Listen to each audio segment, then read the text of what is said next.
The following dialogue is taken from an article by Dr. Peter Haunofsky, founder of Sister Lucy Truth, and head of the Fatima investigation.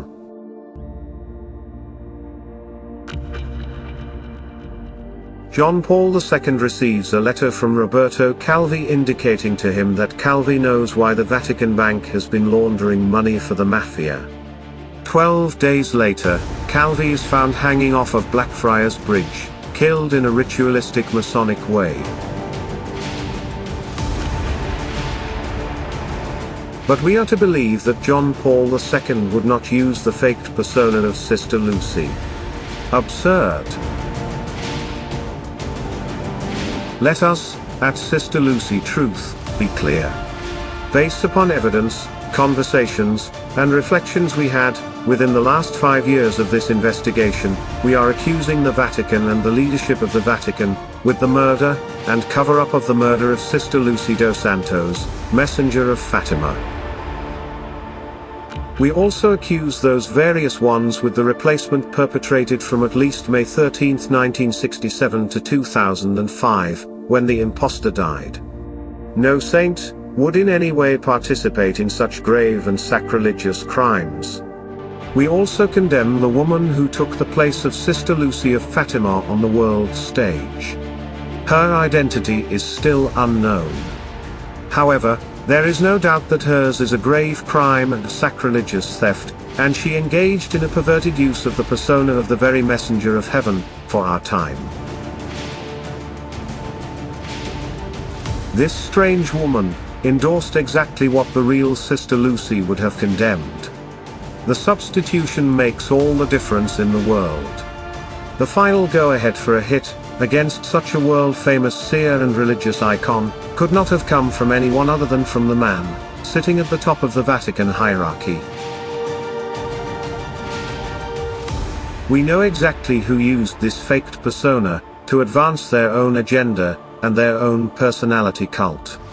We also know who spent 3 decades covering up the imposture and presiding over the intentional distortion of the meaning of the third secret, and of the entire Fatima message.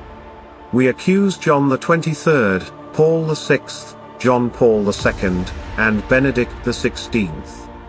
These, along with the impostor herself, are clearly guilty of grave crimes in this regard. Any questions? Dr. Peter Haunofsky, founder of Sister Lucy Truth and head of the Fatima investigation.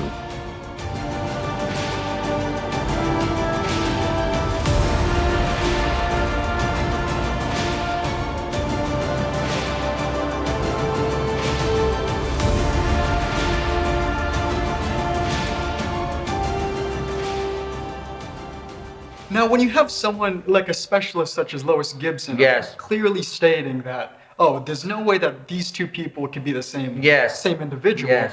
Where are you exactly in the investigation? Why hasn't it exactly stopped there? Right. Well, you'd think it would stop there and with these others, because we have plastic surgeons and other reports that, clearly identify that these are 2 different people, plus the facial recognition technology that's used by the FBI, the police departments all over the country.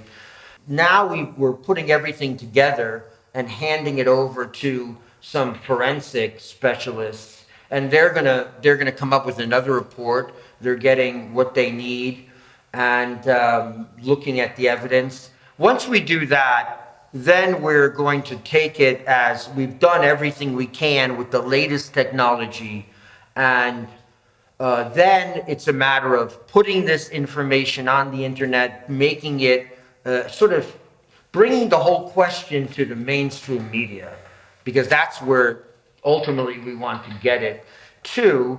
Of course, we've sort of penetrated the various Catholic sites and publications, but I find it concerning and perplexing that more people, once we've presented this evidence, because Eddie, all this evidence is on the internet. I mean, every time we've gotten a report, no matter what it said, we've put it on the internet and put it out there for anyone to view at any time. and ask us questions about it and publish the resumes of all the specialists. But what's concerning to me is that rather than just look at it objectively, many people look at it subjectively and from the sort of a combative stance where you're looking at it as a member of a group, this group or that group. Well, what about the facts? Where do the facts point? And we can read it in our own way based on our own understanding and our own faith and theological outlook. But let's look at the facts and see what are the consequences of those facts.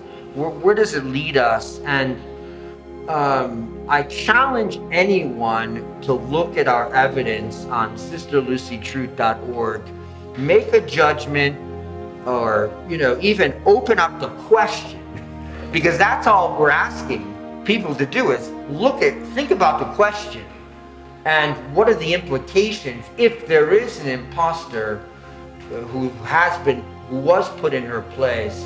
What are the implications? What other questions does that bring up? And how is the Vatican going to respond to this? And, the Carmel at Coimbra, and even to somewhat degree Opus Dei, the Opus Dei organization, because the nuns at Coimbra are cooperators with Opus Dei. So they have some questions that have to be answered. But I think the easiest way of approaching all this information is silence. Just, the shroud of silence that is covering us now. But we're not going to be silent. And with our friends here and with yourself, we want to get this information out because it's critical. It's critical to understand what happened to her, because if we can't understand what happened to Sister Lucy, then how do we understand Fatima? How are we to understand everything that she supposedly said after 1960? Because the imposter, the woman that I believe now is an imposter based on what we've seen, she really performed a certain role. And they didn't just put an imposter there for no reason whatsoever. She was to follow a certain line, and she's followed that line. And I think that if the evidence clearly points there being an imposter, then we have to ask ourselves, well, why was there an imposter put in the first place? And what did they intend her to do? Why not just say Sister Lucy had died and that be the end of it? Why put it in imposter? It's to create a false narrative, really. And the question is, what is that false narrative? And what did they want us to believe?